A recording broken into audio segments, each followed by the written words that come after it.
Hello everyone, good morning. কেমন আছো তোমরা সবাই? আশা করছি সবাই অনেক ভালো আছো। আমিও অনেক অনেক ভালো আছি। আবারও নতুন একটা ভিডিও নিয়ে তোমাদের সাথে হাজির হলাম। তো ভিডিও শুরুতে দেখে তো নিশ্চয়ই বুঝতে পেরেছো যে আমরা কোথায় গিয়েছি। তো চলো আজকে ভিডিওটা এখান থেকেই শুরু করছি। আমি রেডি হয়ে গেছি, প্রায় 1 ঘন্টা হলো রেডি হয়ে সেই বসেছিলাম। ওই যে প্রত্যেকবারের মতো আমার কারোর না কারোর জন্য বসে থাকতেই হয়। সেই কারণেই যতটা টাইম থাকে এর থেকে ঠিক 8 ঘন্টা পরে আমি রেডি হই, তারপরও ঠিক আমাকেই বসে থাকতে হয়। তারপর রেডি হয়ে তো বসেছিলাম। 1 ঘন্টা পর বেরিয়ে আমরা চলে এলাম এখানে মায়ের মন্দির। আর আজকে আমাদের সাথে যার যাওয়ার কথা ছিল ওরা কিন্তু আমাদের জন্য অপেক্ষা করতে করতে এখানে আগেই চলে এসছে। আর এই যে মহারাজা, ওনার জন্য আজকে আমাদের লেট হয়ে গেল। যাওয়ার কথা ছিল 4টার সময়, কিন্তু আমরা বাড়ি থেকে বের হয়েছি প্রায় 4:45টার মতো বাজে। এখানে এসেছি মন্দিরে, এসে দেখি মন্দিরটা লাগানো, তো মায়ের দর্শন করে নিলাম একটু। চোখ এড়িয়ে কিছু না বলার ভাষা, এক পা দুপা। তো মায়ের দর্শন তো করা হয়ে গেছে, আর এখন আমরা যাচ্ছি হচ্ছে আরেক মায়ের দর্শন করতে, মানে মাতা বাড়িতে যাচ্ছি। আর অনেক দিন ধরে আমাদের ইচ্ছে ছিল সন্ধ্যার সময় যাব, সন্ধ্যা আরতিটা দেখব, কিন্তু কোনোভাবেই সেটা আর পসিবল হয়ে উঠছে না। তো এই প্ল্যানটা ছিল প্রিয়াঙ্কা ওদের। তো ফাইনালি আমরা কিন্তু আজকে মায়ের বাড়িতে তো এসেছি, জানি না সন্ধ্যা আরতিটা দেখতে পারবো কিনা। যাক, মনে মনে একটু তো স্বস্তি মিলল যে এখনও আরতি শুরু হয়নি, আরও কিছুটা সময় বাকি আছে আরতি শুরু হতে হতে। তো ফাইনালি কিন্তু আমরা মায়ের দর্শনটাও করে নিচ্ছি।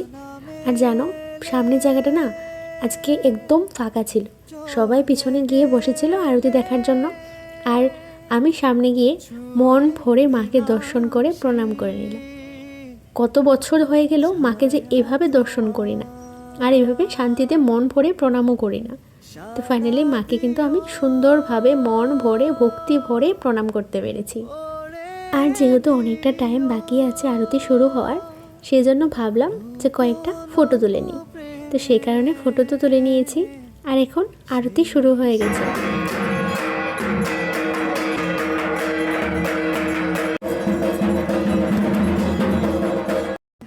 এখানে আরতি প্রায় শেষের দিকে, তো ভাবলাম যে চলো একটু চরণামিত্র নিয়ে নিই, আর মায়ের থেকে একটু কপালে সিঁদুরটাও নিয়ে নিই।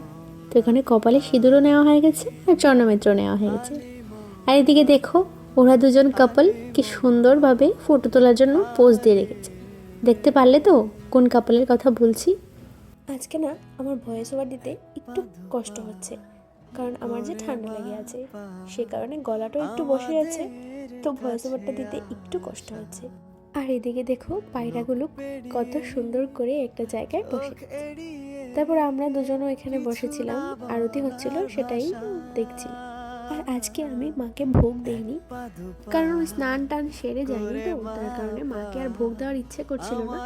জানি মন পরিষ্কার থাকলে সবটাই পসিবল হয়, কিন্তু কেন জানি না আমার মনে একটু খুঁতখুত লাগছিল।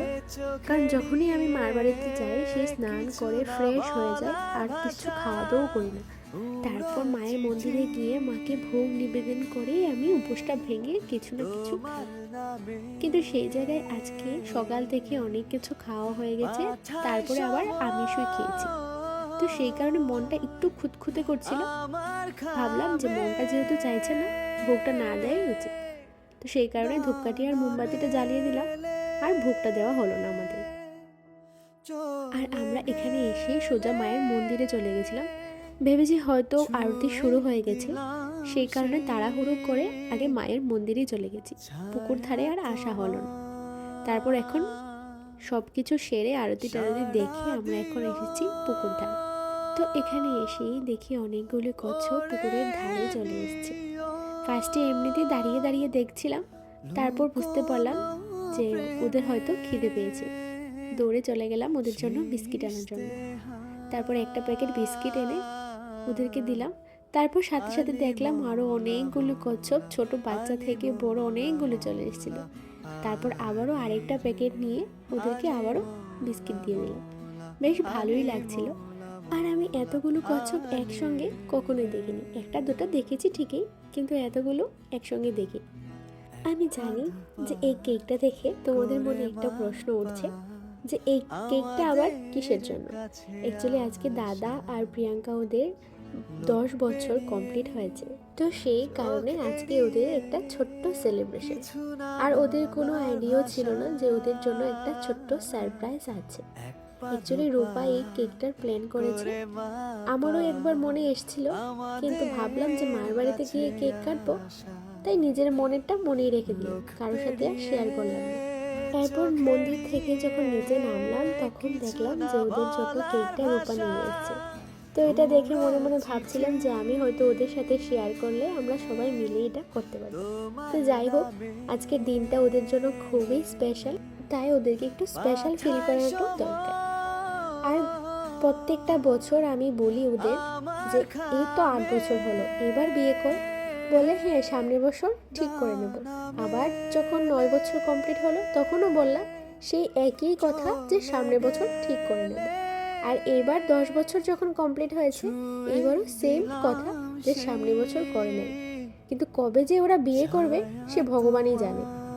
তো যাই হোক, সবাই মিলে আজকের দিনটা কিন্তু বেশ ভালোই কেটেছে। আনন্দে উল্লাসে কীভাবে যে দিনটা কেটে যায় সেটা টেরই পাই না। আর সোম থেকে শনিবার পর্যন্ত আমি অপেক্ষা করে থাকি যে কবে আসবে এই সানডেটা। 6 দিন অপেক্ষা করার পর সানডেটা আসে, আর আসলেই যে হুট করে সানডেটা কীভাবে কেটে যায় সেটা বুঝেই যায় না। তো যাই হোক, তারপর আমরা এখানে একটা দোকানের সামনে দাঁড়িয়েছিলাম, আবারও গল্প গুজব করছিলাম। তো চলো, আজকের ভিডিওটা আমি এখানে শেষ করছি। যদি ভিডিওটা ভালো লাগে থাকে অবশ্যই কিন্তু লাইক কমেন্ট শেয়ার সাবস্ক্রাইব করে দিও। দেখা হচ্ছে অন্য কোনো সুন্দর একটা ভিডিওতে, ততক্ষণে তোমাদের সবাইকে টাটা বাই।